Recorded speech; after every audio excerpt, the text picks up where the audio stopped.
Yayasan Masjid Agung Palembang tengah menampung persiapan sholat Idul Fitri 1445 Hijriah. Sekretaris Umum Yayasan Masjid Agung Palembang, Kemas Iqbal Hasan Zainal mengatakan persiapan menuju sholat Id di antara lain pemasangan tenda, pengeras suara, lavatory, tangki air wudhu hingga membuat saf di Jalan Sudirman dan di depan Monpera. Untuk pelaksanaan sholat Id sendiri, bagi jemaah laki-laki akan sholat di luar gedung masjid, yakni di bawah tenda yang telah disediakan, serta bagi jemaah perempuan di dalam gedung Masjid Agung Palembang. Dalam ruangan itu untuk jemaah perempuan dan di luar itu jemaah laki-laki. Demikian yang kita harapkan kepada semua jemaah. Yang mana kita akan siapkan juga tim medis, kita akan siapkan lavatory dan tangki untuk sholat, tangki untuk wudhu.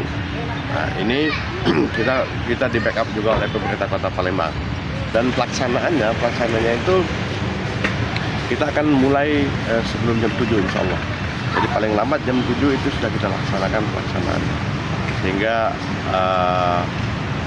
jam 8.15 itu sudah selesai.